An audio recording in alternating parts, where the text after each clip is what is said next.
The kerosene lamp's wick had burned down to a tiny bean-sized flame. Its dim yellow glow spread across the table piled with torn clothes, the threads tangling around my fingertips. When I pulled, the thread bit into my skin, and a sharp pain shot through my finger. I looked down.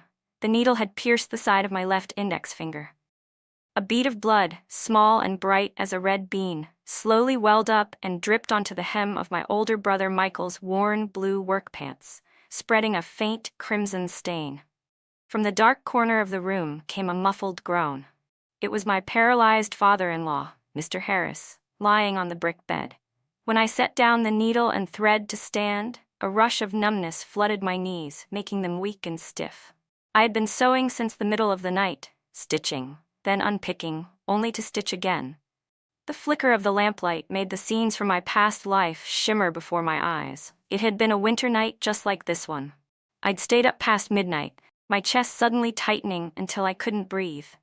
The needle slipped from my hand and fell to the floor. By the time the Harris family realized what had happened, my body was already cold. Mr. Harris made another low sound, his voice slurred and breathless. I lifted the enamel chamber pot from beside the bed, just about to bend over, when my wrist froze mid-air.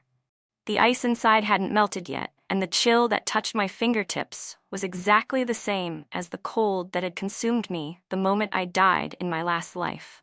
I snapped my head up and stared at the paper-covered window. Dawn hadn't come.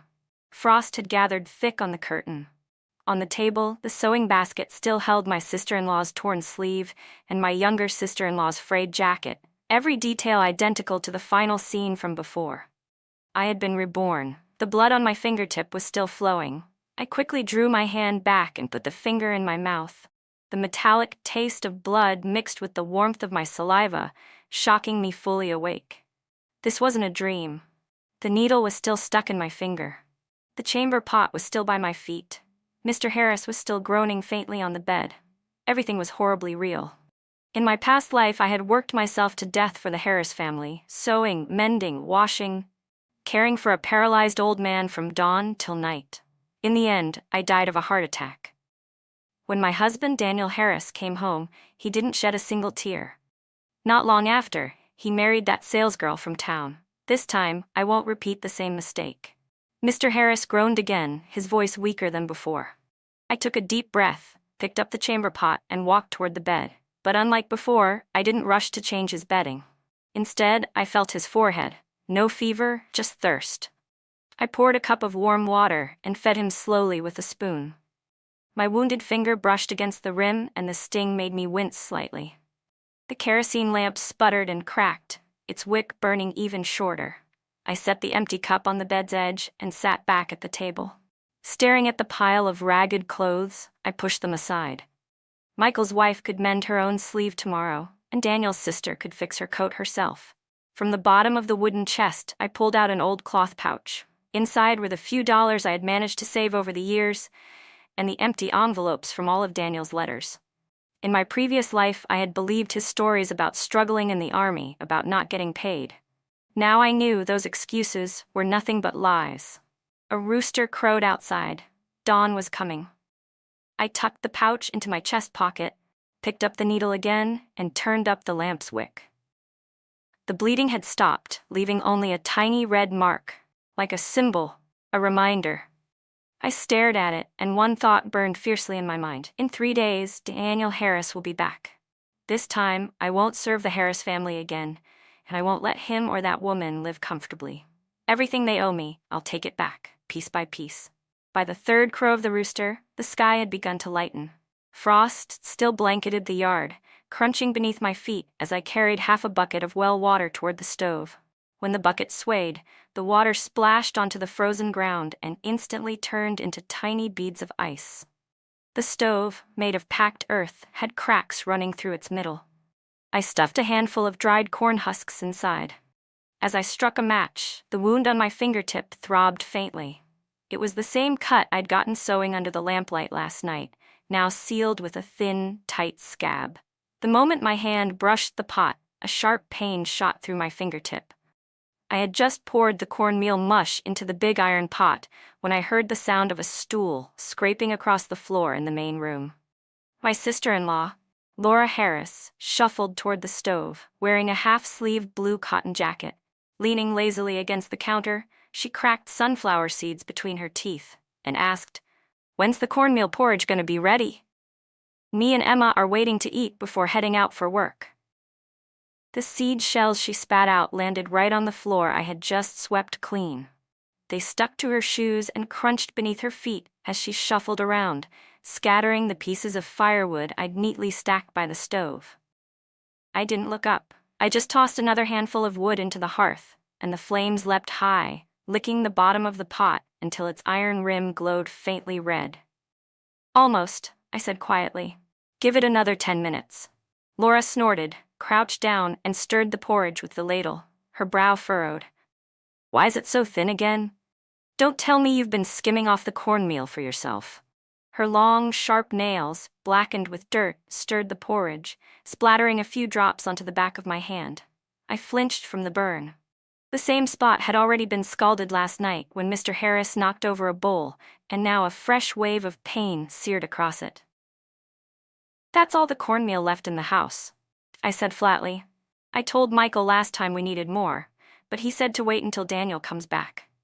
I tucked my burned hand behind my back, keeping my tone even. Laura wasn't satisfied. She straightened, planted her hands on her hips, and said sharply, "Wait for Daniel? Why can't you go borrow some from the neighbors? Me and Emma work all day for the production team and come home to watery porridge like this. How are we supposed to keep our strength up?" She raised her voice on purpose, loud enough for everyone in the house to hear. From the inner room came Emma Harris's impatient call. "Sis-in-law, where are my socks? The pair I gave you to mend yesterday. I need them today." I set down the poker and went to her doorway. Emma was still lounging in bed, wrapped tightly in her quilt. Beside her pillow were piles of unwashed clothes, and 2 pairs of dirty socks lay crumpled on the floor. One of them was the pair she'd handed me yesterday, the soles worn through to a hole, and she'd insisted I mend them with new blue thread. They were still in the sewing basket, half finished.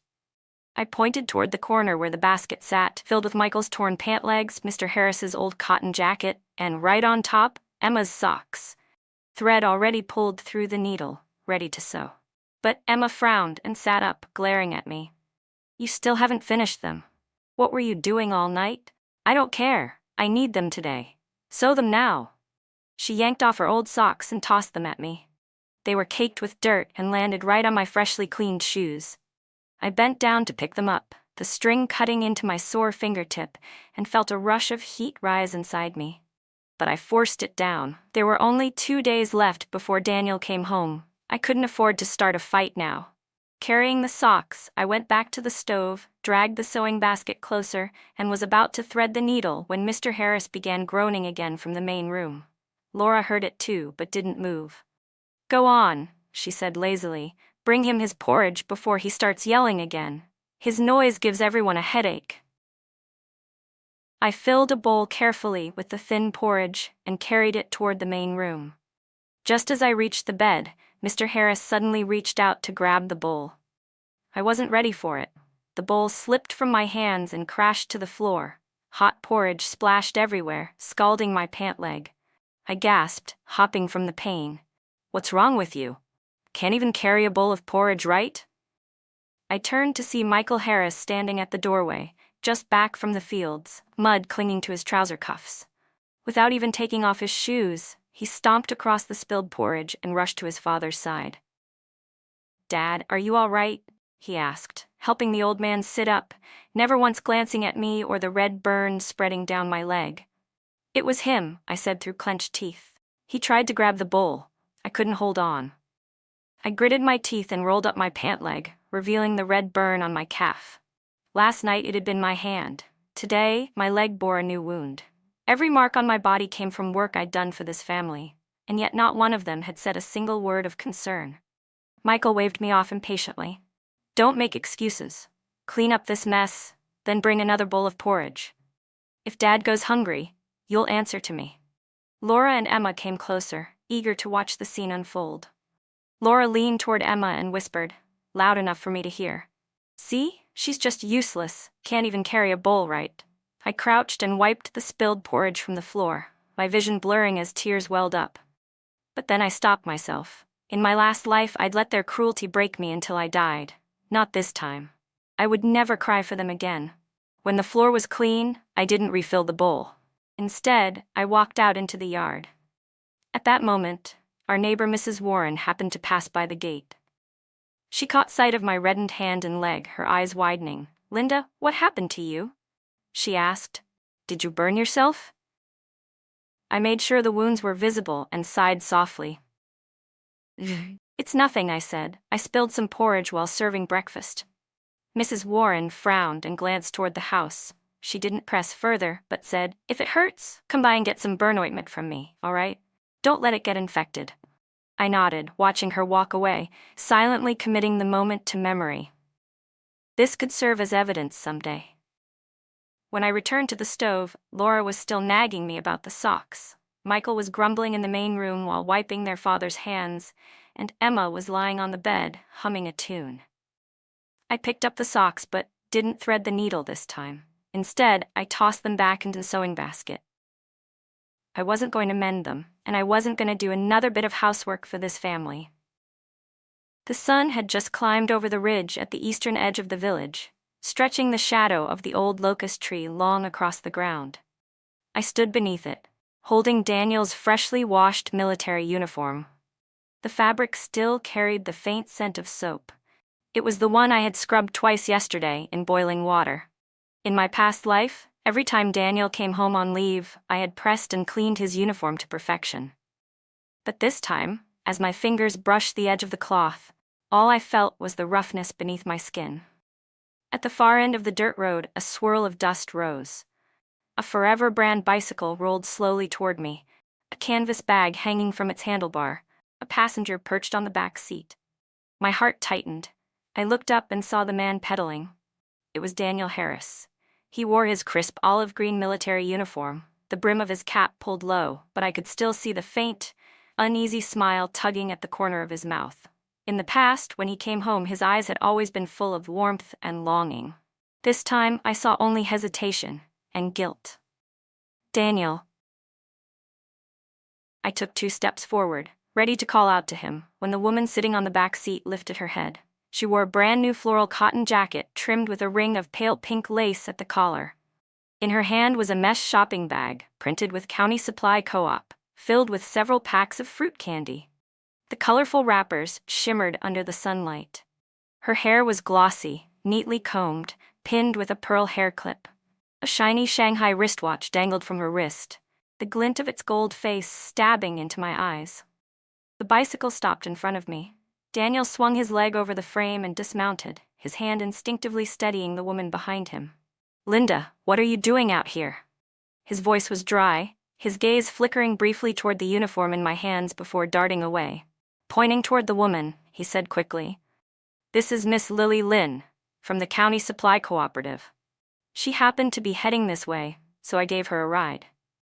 Lily stepped off the bicycle, her clean black cloth shoes untouched by dust. She looked me up and down, her eyes settling on my faded blue jacket and the glue stains on my fingers. Her lips curved faintly, but she didn't speak. Instead, she reached into her mesh bag, pulled out a handful of fruit candies, and handed them toward Emma, who had just come running from the house. "Hey, sweetie," Lily said in a soft, cheerful tone. "Want some candy? It's fruit candy from the city." Emma's eyes lit up. She rushed forward, grabbed 2 pieces, tore one open, and popped it into her mouth. "Thank you, Miss Lily," she mumbled happily, her voice muffled by the candy.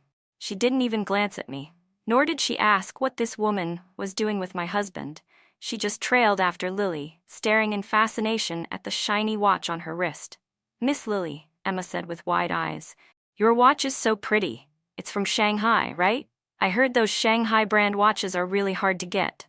Lily smiled, gently running her fingers over the watch face, tracing a slow circle on the glass. Her gaze drifted toward Daniel, and her voice carried a hint of pride she couldn't quite hide. "Yes, Daniel got it for me last month," she said lightly. "He said since I work at the supply cooperative, it'd be convenient to keep track of time." My hand tightened around the uniform I was holding. My nails dug into my palms so hard that pain jolted me back to clarity. In my previous life, I had never once seen this watch. Last year, Daniel had written to say that the army hadn't paid his full allowance yet, that money was tight, that even buying medicine for his father was difficult. But this Shanghai brand watch, worth at least 50 yuan, was nearly 3 months of his pay. And that floral corduroy jacket Lily was wearing, it had just come out this year at the county department store, sold by ration tickets only, and even then, you had to queue to get one. How could a small-town salesgirl from the supply co-op afford that? Where did she get the ticket? Or the money? Villagers had begun to gather around, whispering among themselves. Mrs. Zhang leaned toward me and murmured, "Linda, who is that woman with Daniel? That's an expensive watch she's wearing. Doesn't look like just a friend to me." Mr. Li, who stood nearby with his tobacco pipe, frowned. "That boy used to be such an honest one," he said. "Now he comes back from the army with some city woman and all those candies. You don't think he's courting her, do you?" Daniel's ears flushed red as he overheard their gossip. He quickly grabbed Lily's arm and started walking toward the village. "Miss Lin," he said hurriedly, "let's get you to the guest house by the entrance of the village. You'll catch a cold standing out here." He took a few steps, then turned back toward me. "Linda," he called, trying to sound calm, "just take my uniform back home. No need to wait for me. Miss Lin and I have some co-op business to discuss." Co-op business? My eyes flicked to the unopened bag of fruit candy in Lily's hand. Since when did the supply cooperative need candy from the city to purchase farm goods? I smiled faintly and looked at her wrist. "Miss Lin, that's a very nice watch.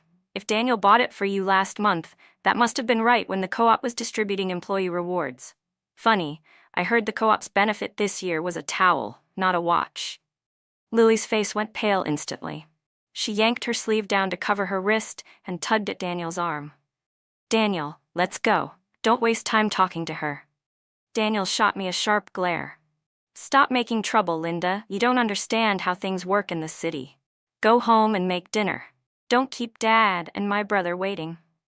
Without another glance, he took Lily by the arm and walked quickly toward the village. Emma hurried to catch up, calling back over her shoulder, "Come on, sis-in-law. Miss Lily's gonna tell me stories about the city." I stood there watching their backs disappear down the dusty road. Lily's floral jacket shimmered under the sunlight, and the wind lifted the hem of Daniel's uniform jacket, revealing a brand-new Dacron shirt underneath, a shirt he'd never once mentioned to me. Holding his uniform tightly against my chest, I followed slowly behind them. Around me, the villagers were still whispering. "That city girl looks spoiled," someone said. "She and Linda won't get along." Another muttered, "If Daniel really found himself a girlfriend in town, then poor Linda's wasted the last 3 years of her life." Their words pierced my ears like sharp pins, but I didn't cry like I had in my last life. Instead, a strange calm settled over me. The fog inside me began to lift. Every question, every humiliation, every sleepless night finally made sense. At the fork in the road leading toward Daniel's family home, he suddenly stopped and turned back. His eyes flickered with unease and irritation. "Linda," he said, "don't overthink this. Miss Lin and I just work together. She's here to buy farm goods, that's all. Don't spread nonsense around the village, it'll make us both look bad." I adjusted the uniform on my arm, revealing the worn old watch on my wrist, the one my mother had given me as part of my dowry, its numbers faded and nearly unreadable.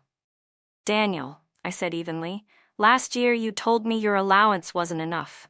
I couldn't even afford to buy myself a new slip," I said, my voice steady but cold. "Yet somehow you had the money to buy Miss Lily a Shanghai brand watch. If the army found out about that, don't you think that would look even worse?" Daniel's face turned the color of raw liver. "Don't talk nonsense," he snapped, reaching out toward me. "That watch, Miss Lin bought it herself. It has nothing to do with me." The moment his hand brushed my arm, I stepped back out of reach, and just then Mrs. Warren came out of her house carrying a bamboo basket, likely on her way to the vegetable garden. Seeing the 3 of us standing there, she paused for a moment before walking over. "Daniel, you're back," she said, her eyes shifting toward Lily. "And this young lady is?" Daniel opened his mouth to explain, but Lily was quicker. With a bright, practiced smile, she said, "Hello, ma'am. I'm Lily Lynn from the County Supply Cooperative. Daniel and I are co-workers. I came to the village to collect farm goods." "Collect farm goods? Mrs. Warren nodded, but her eyes lingered on Lily's shiny watch and fine floral jacket before flicking briefly toward me. She didn't press further, only said, "Linda, the burn ointment I told you about yesterday, I left it on my stove. Be sure to come by and get it." I nodded as she walked away, silently making a note.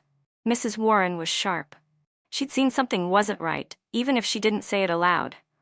Daniel took Lily by the hand and hurried off toward the village path, with Emma chattering beside them, asking questions non-stop. I didn't follow them home right away. Instead, I turned toward Mrs. Warren's house.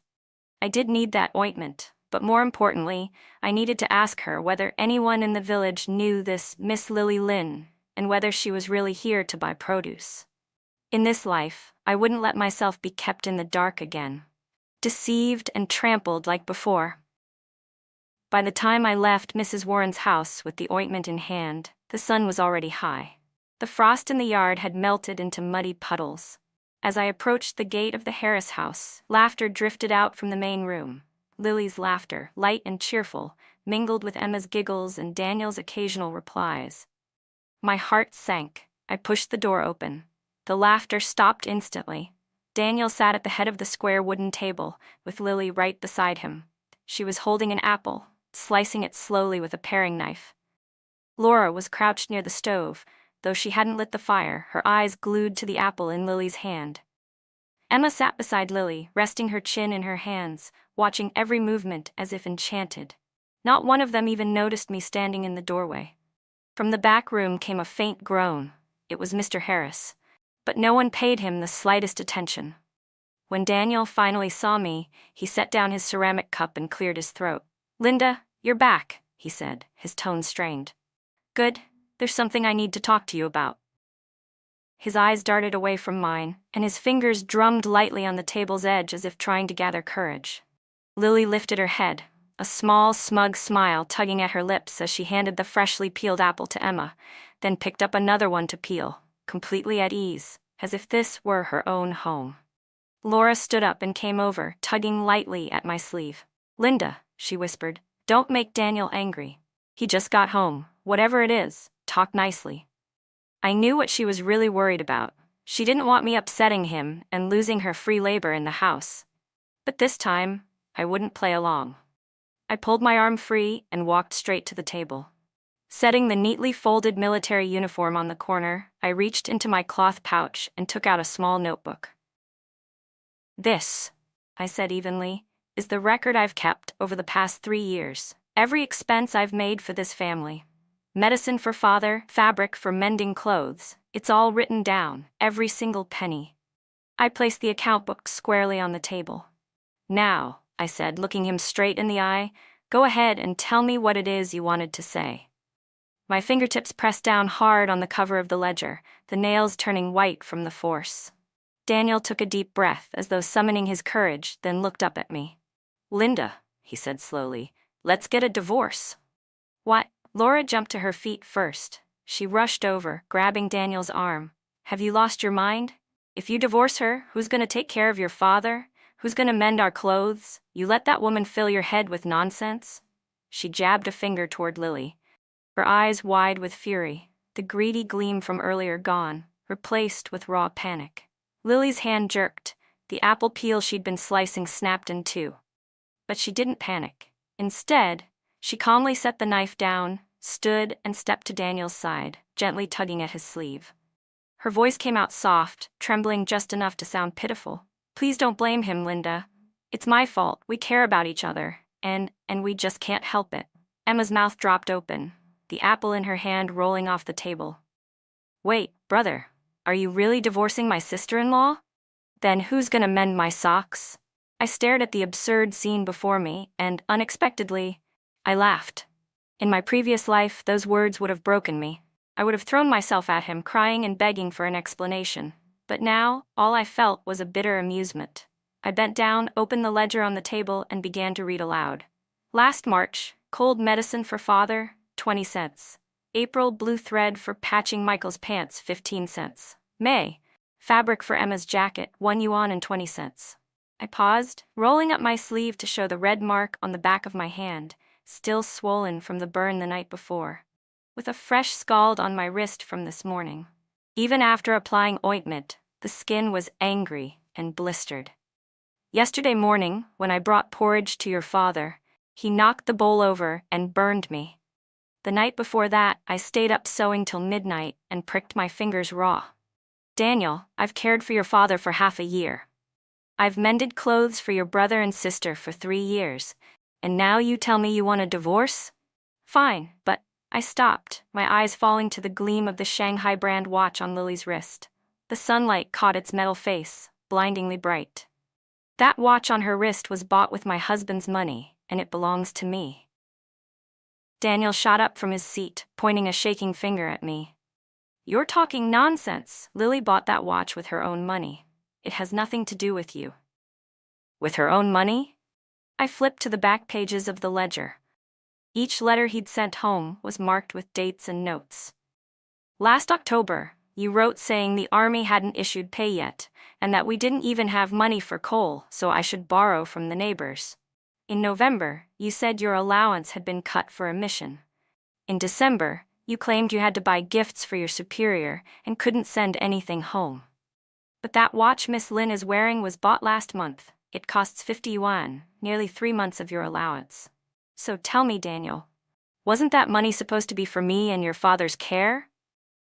Lily's face turned pale as paper.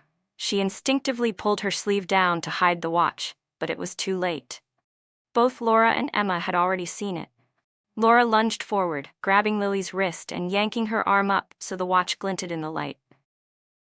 Her voice rose into a shrill scream. You shameless fox!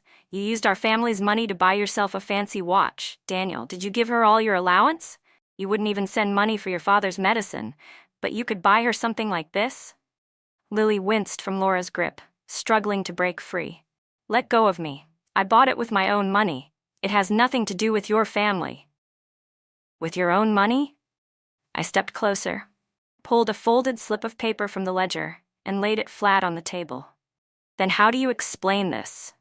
It was a note Daniel had sent home through a fellow soldier last year, clearly stating, monthly allowance, 15 yuan. To be held by the unit and issued together at year's end. I slapped the paper down on the table.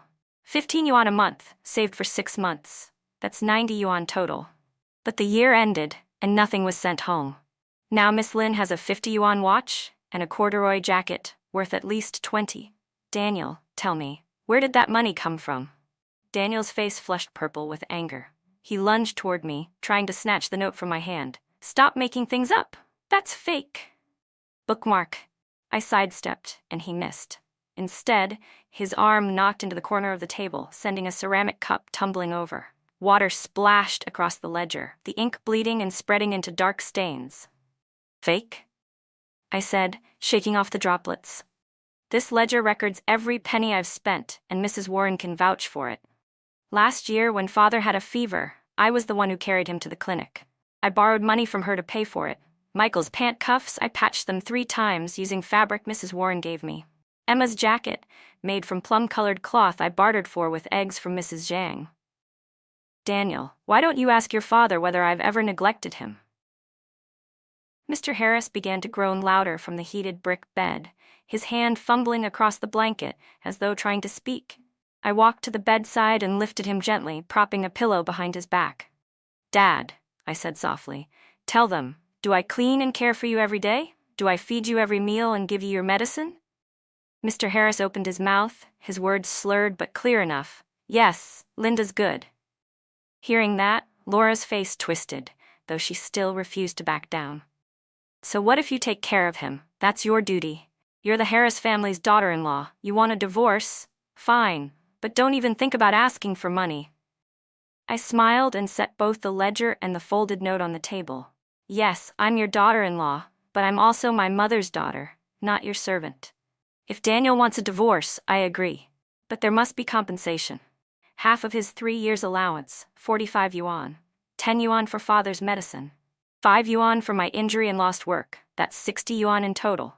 And Miss Lily's watch and her corduroy jacket, Either she returns them or you pay me their worth. Lily panicked, clutching Daniel's arm as tears streamed down her cheeks. Daniel, please, I don't want the watch anymore or the jacket. Let's not fight, okay? Her crying only made him angrier. He jabbed a finger toward me. Don't push it, Linda. 60 yuan? Why don't you just rob a bank? We're getting divorced and you're not getting a cent. Not one. I picked up the military uniform from the table and turned toward the door. Fine, I said. Then we'll take this to your unit. Let's see what your commanding officer thinks about a soldier who cheats on his wife, neglects his family, and spends his allowance on another woman. We'll see how the army handles that. Daniel's face drained of color. The army's reputation, that was his weakness. The moment I mentioned it, he froze, panic flickering behind his eyes. Even Laura fell silent, tugging at Michael's sleeve and whispering, maybe we should talk it over. Don't make a scene, it'll ruin Daniel's future. I stood in the doorway, sunlight spilling over me, the uniform still smelling faintly of soap in my hands. But I knew it clearly now. My ties to the Harris family had ended the moment Daniel said divorce. The 60 yuan and Lily's watch, I would get them one way or another. Daniel's face shifted from pale to blue, struggling to keep his composure. Don't threaten me with the army, he said harshly. This is a family matter, they won't get involved.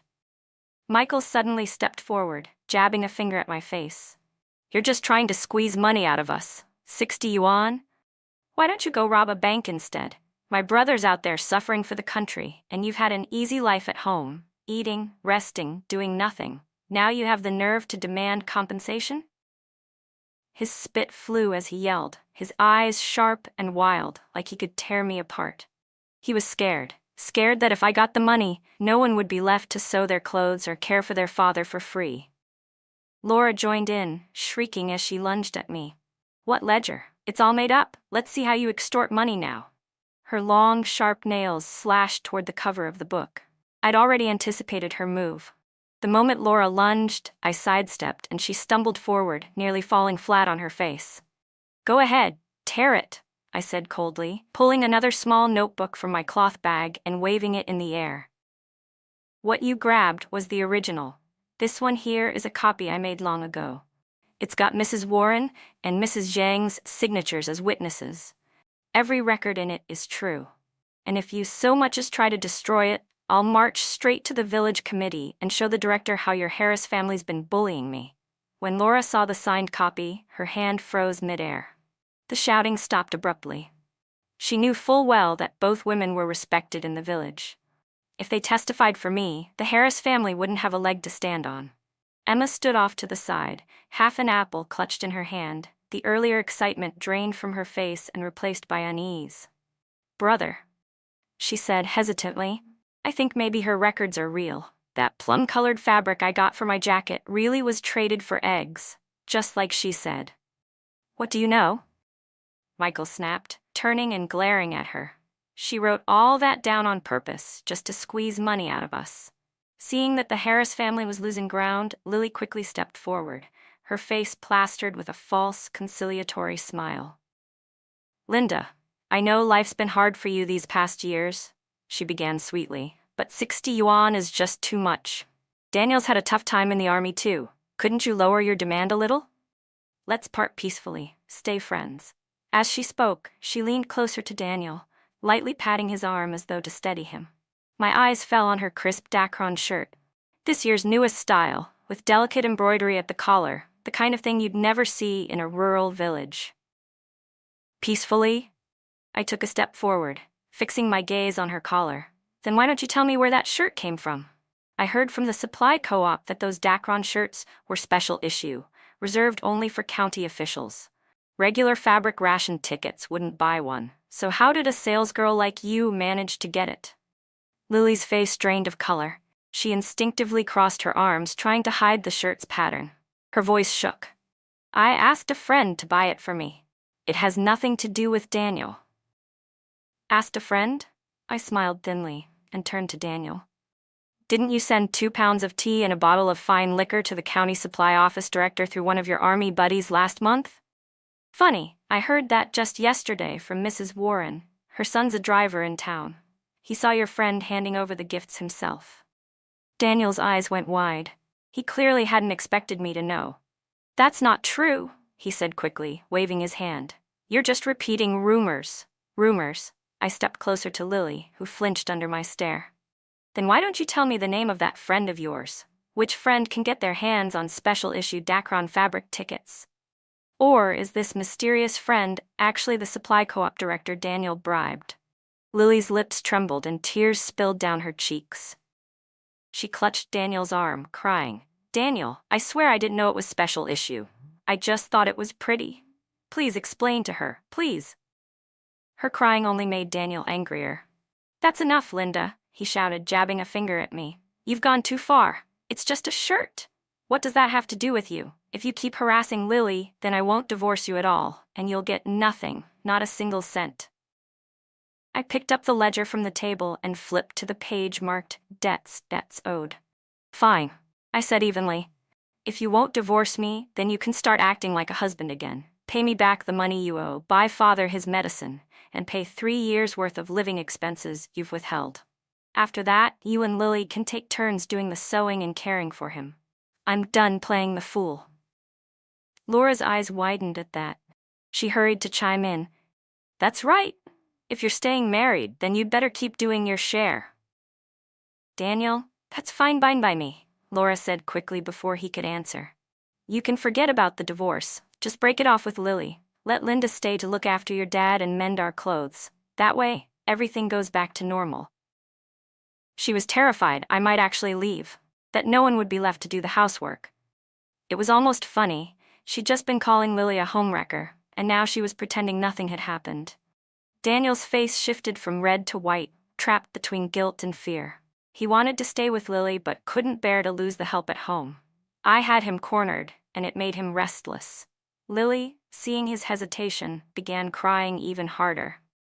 Daniel, you can't leave me. You promised. You said we'd be together no matter what. I watched them tug and cling to each other, feeling nothing. No sadness, no anger, just a quiet, bitter amusement.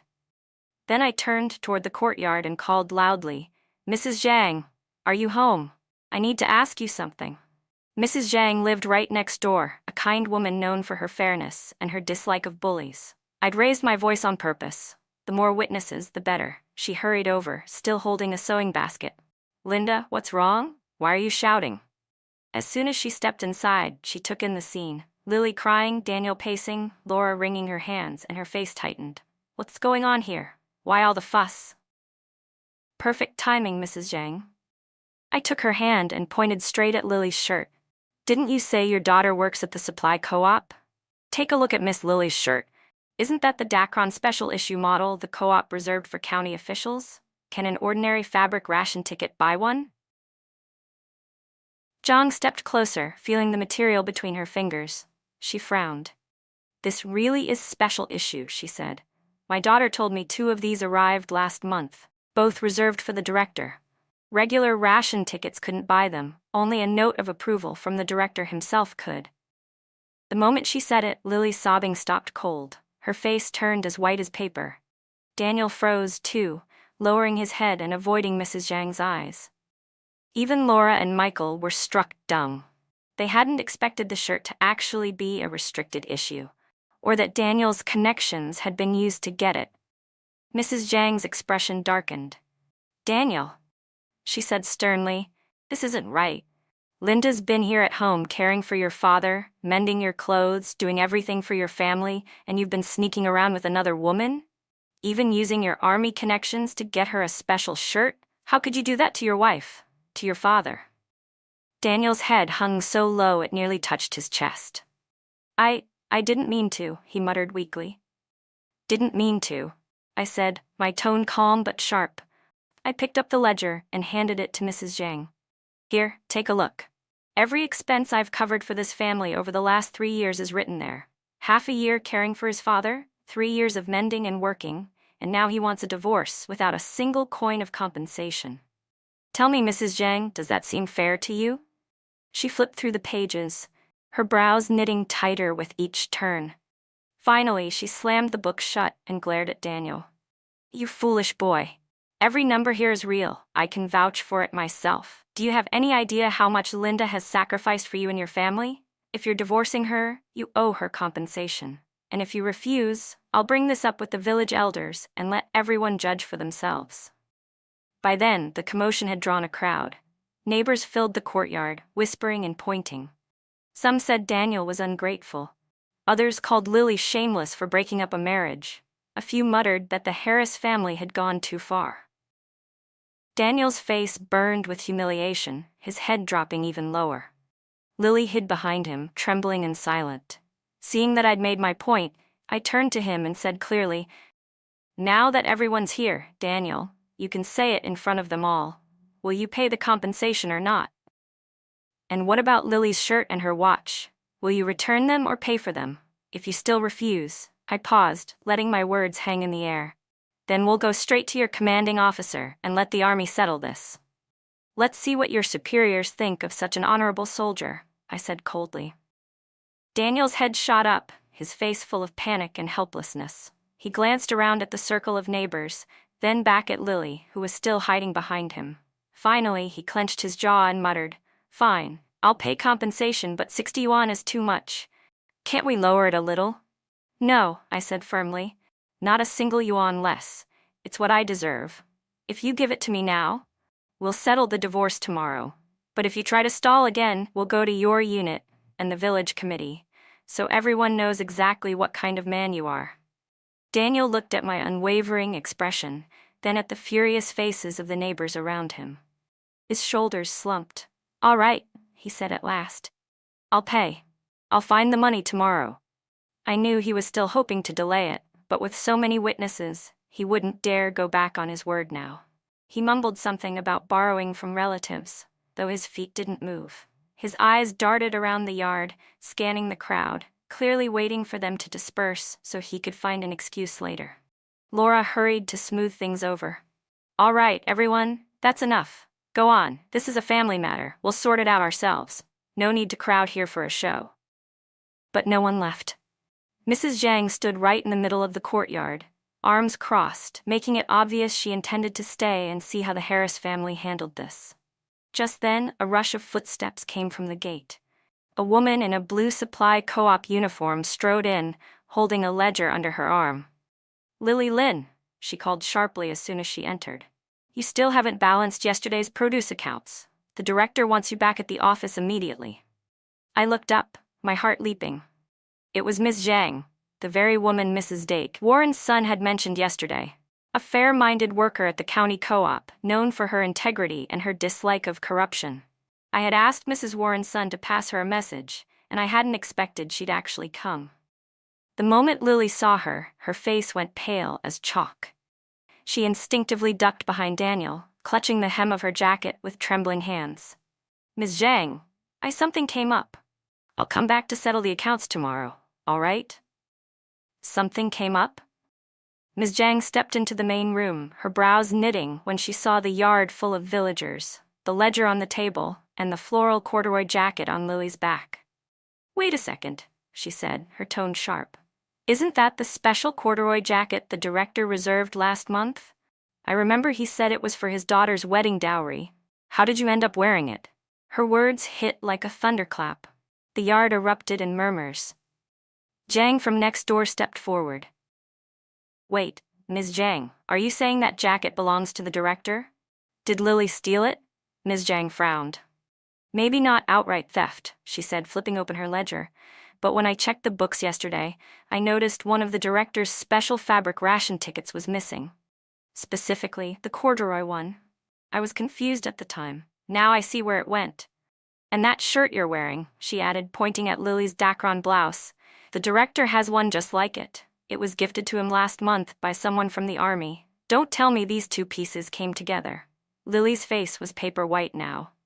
Her lips trembled, but no sound came out, only frantic head shaking. "No, it's not what you think. I bought them myself. They have nothing to do with the director." "Bought them yourself?" Ms. Zhang let out a cold laugh. "Your monthly salary is 18 yuan. The corduroy jacket costs 20, the Dacron shirt 15. Where exactly did you get the money? And that Forever brand bicycle you rode in on, It's new stock. Only 5 units arrived in the entire county, all rationed by ticket. You don't even have a bicycle ticket. How did you buy one?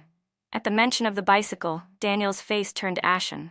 He stepped forward quickly, blocking Miss Zhang's path. Ms. Zhang, this has nothing to do with Lily, he said hurriedly. I bought the bicycle myself. The ticket came from one of my comrades in the army. It's got nothing to do with the co-op. Don't ask him, ask this.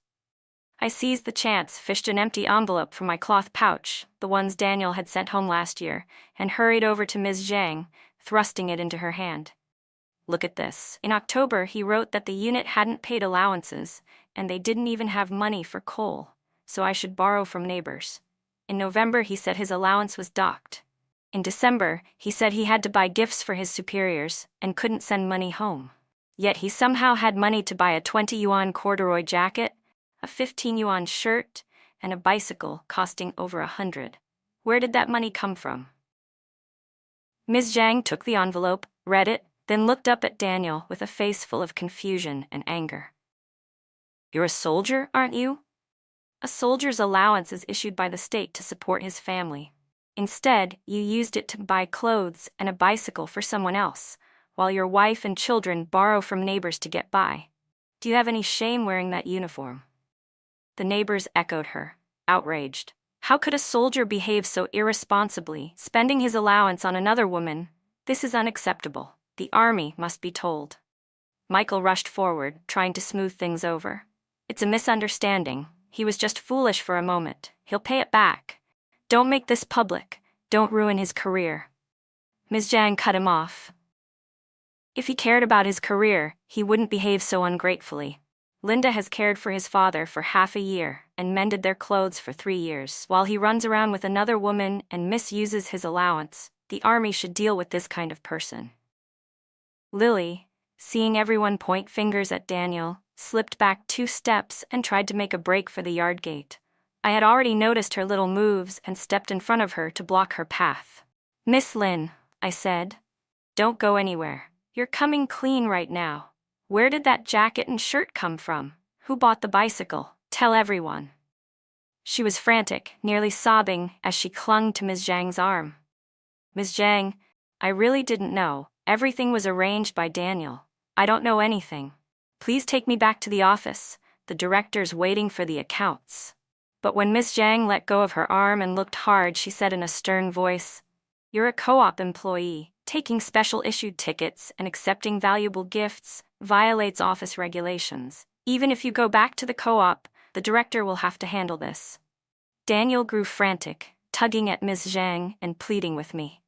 Linda, I was wrong. I'll get the money together right now, 60 yuan. I'll give it to you.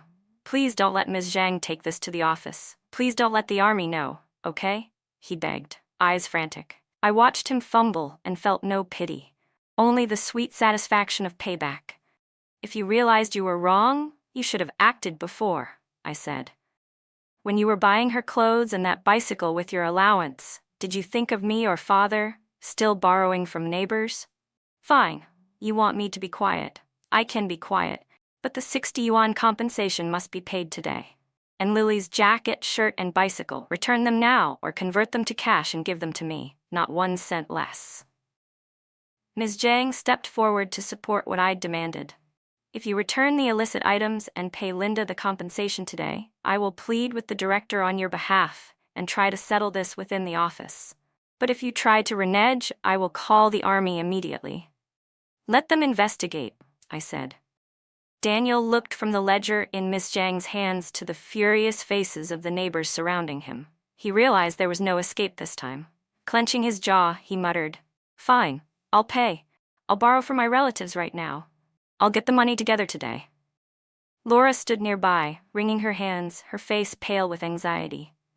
She didn't dare speak up again.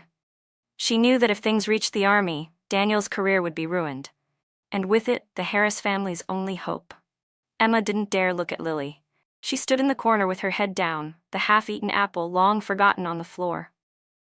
I watched Daniel rush out of the yard, then glanced at Lily, who stood frozen under Ms. Zhang's sharp gaze. For the first time in 3 years, I felt myself breathe again. The humiliation, the exhaustion, the endless work. I was finally going to be compensated. Daniel had claimed he was going to borrow money. But 2 hours passed, and he never came back. Laura sat by the stove cracking sunflower seeds, avoiding my eyes, while Emma hid in her room, silent. Mr. Harris lay on the bed, groaning softly. No one mentioned the money again. I knew exactly what they were doing, stalling, waiting for the neighbors to leave so they could deny everything. But Miss Jang was still there. She glanced at me, her brow furrowed. "Linda, I don't think they intend to pay," she said quietly. "Let's go to the army base. The officers will make sure justice is served. They won't dare to lie there." I nodded. I'd already planned for this. I gathered the ledger, the envelopes, Miss Jang's written statement, and all the evidence. Every note about Lily's illegal fabric tickets and Daniel's misuse of army funds, and tucked them securely inside my blouse. "Let's go," I said firmly. "We'll go to the army right now." When Michael heard that, he came running from the main room and blocked the doorway. "You can't go. If you tell the army, it'll destroy Daniel's future. I'll go talk to our relatives again. I'll get the money, I promise." I brushed his hand aside. "I waited 2 hours," I said coldly. "Not one penny appeared, and now you suddenly claim you'll borrow again? Who would believe that? We're going to the army today, and they'll see exactly what your family has done." Ms. Zhang stepped forward, backing me up. "Comrade, this isn't something you can stall on," she said sternly. "Comrade Daniel Harris has violated the discipline of the army. The unit needs to be informed. That's not only for your family's sake, it's for the integrity of the army itself." Unable to stop us, Michael could only watch as Ms. Zhang and I walked out of the Harris yard. Behind us, Laura's shrill voice echoed after us. "You'll regret this." But I didn't turn around. I knew perfectly well. The only ones who would regret anything were them. It was more than 10 miles to the army compound. Ms. Zhang borrowed a bicycle and gave me a lift. The wind on the road was strong and cold, stinging my ears, but my heart felt clear and steady. In my past life, I'd been too soft, too timid, letting the Harris family trample me. This time, I was going to fight for what was mine and take back every ounce of justice. When we reached the gate, the guard stopped us. After hearing our explanation, he led us into a small reception room. 2 wooden desks sat inside along with several filing cabinets. A large banner on the wall read, "A soldier's duty is honor and integrity." Behind one of the desks sat Officer Wong, bent over a stack of papers. When he looked up and saw us, he set the files aside. "Comrades," he said, "what brings you here?" I laid all the evidence neatly on his desk, one item after another: the ledger, the envelopes, Ms. Zhang's written statement. Pointing to each, I explained clearly, "Officer Wong, my name is Linda Harris. I am Daniel Harris's wife. He's been having an affair, misusing his military allowance to buy clothes and a bicycle for another woman while refusing to care for his paralyzed father. Now he's trying to divorce me without paying any compensation. I request that the army investigate and take proper action." Ms. Zhang stepped forward and added, "I'm Ms. Zhang from the County Supply Cooperative. Lily Lin is my co-worker. She's the woman involved. She violated the co-op's regulations by using restricted supply tickets," Ms. Zhang stated clearly. "She accepted gifts from Daniel Harris, a Dacron blouse, a corduroy jacket, and a Forever brand bicycle. All of that is true, and I can testify to it." Officer Wong flipped through the ledger, then examined Ms. Zhang's written statement and the empty envelopes Daniel had sent home. His expression darkened. Finally, he turned to the soldier standing by the door. "Go find Daniel Harris," he ordered. The soldier rushed out. Within minutes, Daniel entered the room behind him. When his eyes met mine, and then Ms. Zhang's, his face went pale, panic flickering in his gaze. "Comrade Harris," Officer Wong said, pushing the ledger toward him, "are these reports true? You've been accused of having an affair during your marriage, misusing your allowance, and neglecting your family responsibilities. Are any of these false?" Daniel shook his head quickly. "No, sir. It's all a misunderstanding. This is just a family conflict between me and Linda. There's nothing improper between me and Lily Lin. We're just friends. I haven't misused my allowance. I've sent everything home." I pulled the envelopes from the table and placed them right in front of him. "You wrote these letters yourself. In October, you said your allowance hadn't been paid. In November, you said it was docked. In December, you claimed you needed to buy gifts for your superiors. Every excuse ended the same. No money sent home. But if that's true, then where did the money come from for the 20 yuan jacket, the 15 yuan blouse, and the 100 yuan bicycle? My father and I borrowed from neighbors just to survive. How do you explain that? Ms. Zhang stepped forward, her voice firm. And Lily's special issue jacket and Dakron shirt? You got the tickets through personal connections. The bicycle was also your purchase. Have you forgotten what you admitted in front of the entire village just this morning? Trying to deny it now is useless. Daniel's mouth opened and closed, but no words came. His hands twisted the hem of his uniform, sweat beading on his forehead. Officer Wong studied him quietly, then reached into a drawer and pulled out a thick manual, the Military Code of Conduct. He flipped it open and slid it across the desk toward Daniel. Read it for yourself, he said. A soldier must not commit adultery while married. A soldier must not misuse his allowance. A soldier must provide for his family. Which of these have you followed? The lightest penalty is an official demerit. The harshest is dismissal from service. Think carefully. Dismissed from service? Daniel's face went chalk white. His knees buckled and he collapsed into a chair. His entire body trembled. The army, his career, was everything to him. The thought of losing it broke whatever pride he had left. Officer Wong, he stammered, his voice cracking, I was wrong. I know I was wrong. I shouldn't have cheated. I shouldn't have used my allowance that way. Please, I'll make it right. I'll pay Linda the 60 yuan today, I swear. Just, please don't expel me. Please don't report this to the higher-ups. Officer Wong regarded him sternly. It's good that you finally understand your mistake. But understanding it isn't enough. You must face the consequences. First, you will immediately pay Comrade Linda Harris the 60 yuan compensation and settle any unpaid household support. Second, you'll cooperate fully with the county co-op to return the misappropriated goods and accept their disciplinary process. Finally, the army will conduct an internal investigation. Your punishment, whether it's a formal demerit or dismissal, will depend on your conduct from here on. Daniel nodded frantically. I'll cooperate. I'll gather the money now. 60 yuan, I'll pay it all. And I'll speak to Lily, she'll return everything. Officer Wong turned to me. Comrade Linda Harris, he said, his tone softening. Do you have any further requests?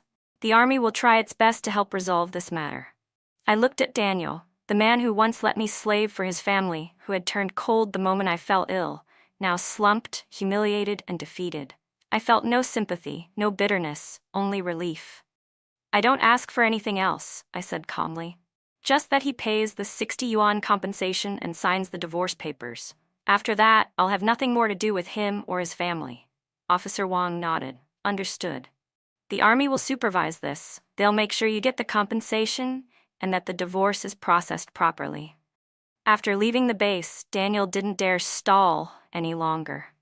He hurried to borrow from his comrades, and within a short while had scraped together the 60 yuan. His hands were still trembling when he handed it to me. Miss Zhang also had to return to the co-op. She told me the director there already knew and would confiscate the illicit items, downgrade the offending employee to temporary status, and notify the office. Don't worry, she said. I took the 60 yuan and held it in my hand. The bills were warm, but my heart was calm. Those 60 yuan were compensation for 3 years of my youth and labor, and the start of my freedom from the Harris family. Daniel followed behind me with his head down, no longer arrogant. I glanced at him once. Tomorrow morning we'll go to the Civil Affairs office and sign the divorce papers. Don't be late, I told him. He nodded and walked back toward the village in silence. The sunlight felt warm on my face, and I knew that from tomorrow I would no longer be a Harris daughter-in-law, no longer forced to mend their clothes or care for a paralyzed father. I could have my own life. The next morning, at first light, I packed my things, a few changes of clothes folded into a bundle, and the little ledger full of my grievances. When I entered the main room, Daniel was already sitting at the square table, his face sallow and his eyes bloodshot. Obviously, he hadn't slept. Laura stood by the stove, clutching an apron, glaring at me without daring to speak. Yesterday, Officer Wong had said that if the Harris family made trouble, the army would forward disciplinary measures. Just then, Director Zhang from the village committee and Officer Wong arrived, with Miss Zhang from the co-op following behind. Perfect timing. We'll go to the Civil Affairs office together and clear up the remaining issues, Director Zhang said, handing me the village-issued divorce certificate. Linda, I've already stamped this. Your paperwork will be processed smoothly. His support warmed me. They'd come in case the Harris family tried to cause trouble at the office. At the County Civil Affairs office, a wooden sign read, "Marriage Registration." Inside were 2 desks and slogans on the wall about freedom of marriage and gender equality. The registrar was a middle-aged woman in black-rimmed glasses. She took our certificate and household book, glanced from me to Daniel, and asked if we were sure we wanted a divorce. I nodded without hesitation. Daniel hesitated a moment, looking at Officer Wong nearby, and then reluctantly nodded as well. Just as the registrar prepared the divorce application form, Laura suddenly lunged forward and grabbed my cloth bundle. "You can't just leave like this," she shouted. "You've stayed in our house 3 years. Those clothes you mended and the bedding you washed belong to us. You have to stay." Her fingernails scraped the back of my hand and it stung. I winced. Director Zhang stepped forward immediately and pulled her back. "Don't be absurd. Those clothes were sewn by Linda needle by needle. The bedding she washed herself. It's only right that she takes her own labor's fruits. Besides, we agreed yesterday. The 60 yuan compensation is Linda's. If you make trouble, I'll call the army and have Officer Wong report this to them." Laura froze, her fingers loosening, but she still muttered, "Who says she can just go? She's an outsider." "Whether you think she's an outsider or not doesn't matter," I said, shifting the bundle closer behind me. "Registrar, please finish the paperwork quickly. I have other things to do." The registrar looked us over, asked no more, and began filling out the form. The pen scratched softly across the paper, each stroke sounding like it was erasing 3 years of my humiliation. When the registrar finished filling out the form, she handed us the divorce certificate. A small booklet with a red cover and 3 golden words embossed across it. Divorce certificate. It felt light in my hands, yet it carried the weight of finality. For the first time in years, I felt steady. Daniel took his copy, his hand trembling slightly. His eyes flicked toward me, complicated and unreadable, as if he wanted to say something, but Officer Wong interrupted. "Comrade Harris," he said, "let's talk about the issue with Lily Lin. The supply co-op has already completed its disciplinary review." Ms. Zhang stepped forward, pulling a paper from her bag. She read it aloud clearly. "Lily Lin is found to have violated supply co-op regulations by using restricted fabric tickets and accepting valuable gifts, a Dacron blouse, a corduroy jacket, and a Forever brand bicycle from an outside party. She is hereby given a formal demerit, demoted to temporary status, stripped of 3 months bonus pay, and all illicit items are to be confiscated and returned to the co-op." Daniel's face drained of color, his lips trembled. Demoted to temporary status? How could that happen? Ms. Zhang gave him a cold glance. "That's the lightest penalty. If she violates the rules again, she'll be dismissed outright. And don't act like you're innocent. If you hadn't pulled strings to get her those restricted tickets, she wouldn't be in this mess." Officer Wong nodded. "As for your case, Harris, the unit's disciplinary board met yesterday. Considering that you voluntarily compensated your wife and cooperated with the investigation, you'll receive an official demerit and have your allowance cut in half for the next 3 months. But if there's another infraction, you'll be expelled from the army permanently. Remember that, and conduct yourself properly from now on." Daniel lowered his head like a chastised child. "Yes, sir," he mumbled. "I understand. I won't do it again." Laura, standing off to the side, had gone silent. When she heard that Daniel had been disciplined and Lily demoted, her earlier arrogance vanished. She sank to the ground, sobbing quietly. She knew the Harris family's last bit of stability had just collapsed. The registrar looked over our forms one last time, confirmed everything, and said, "All right, the process is complete. From now on, you two are no longer husband and wife. I hope you each live well."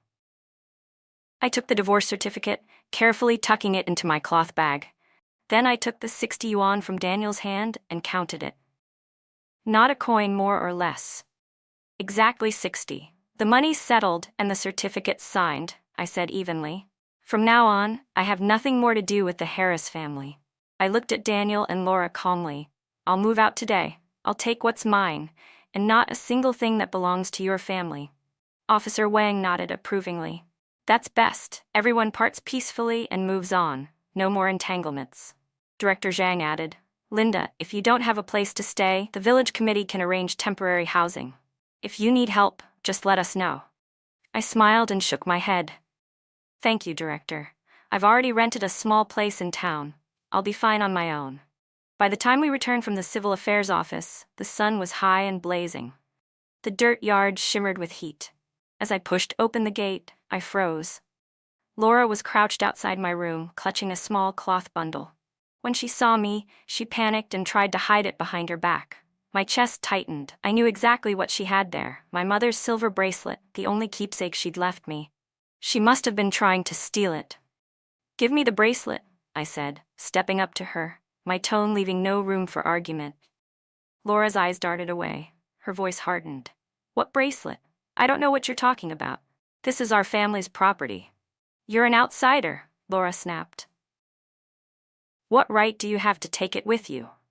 Before I could answer, Mrs. Wang came in from outside, carrying a bamboo basket filled with freshly steamed buns. Laura, she said sharply, don't talk nonsense. That silver bracelet was Linda's dowry from her mother. It has nothing to do with your family. Hand it over now. Other neighbors, hearing the commotion, gathered around the courtyard. Mrs. Wang pointed a finger at Laura and scolded, How greedy can you be? Linda doesn't belong to your family anymore, and you're still trying to keep her dowry? You'd better give it back before everyone starts looking down on you. Laura's face flushed bright red under the weight of their words. Reluctantly, she pulled the bundle from behind her back and threw it at me. Here, take it. You're nothing but bad luck. Even leaving, you have to take things from our house. I caught the bundle and untied it. The 2 silver bracelets gleamed brightly in the sunlight, not a scratch missing.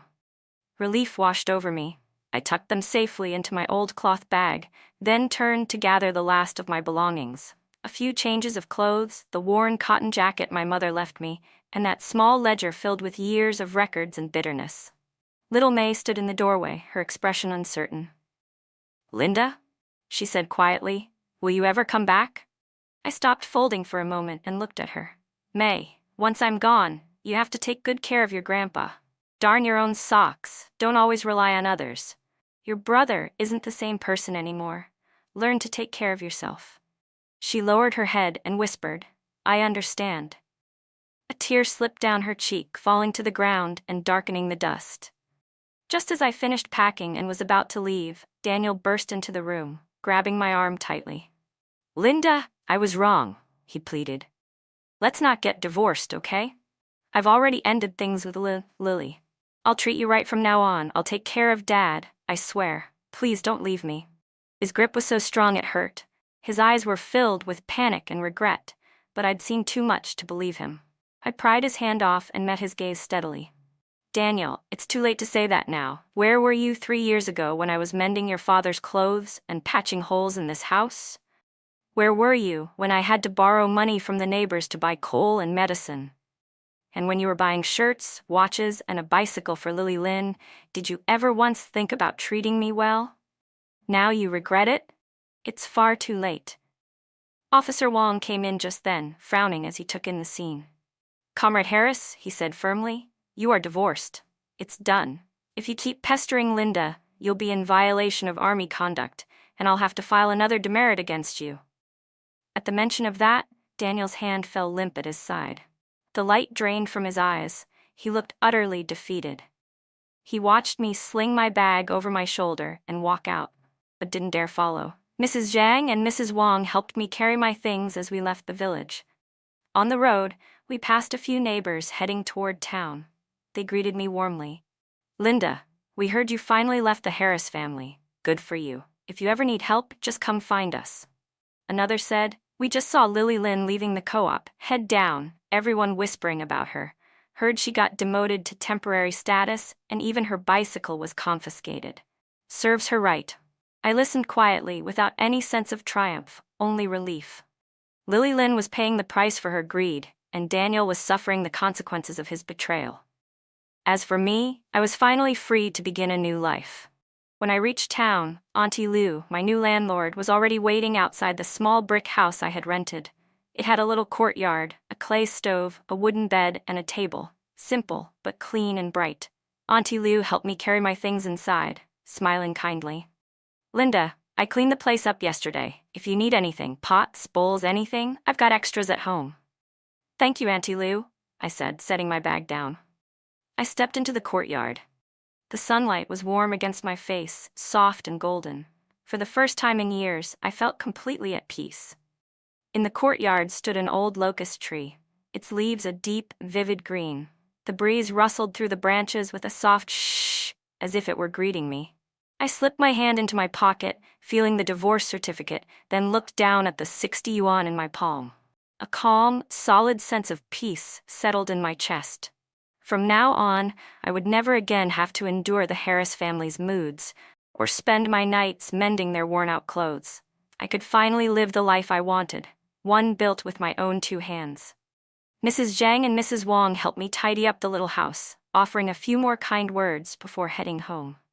I walked them to the gate, thanked them sincerely, and returned inside.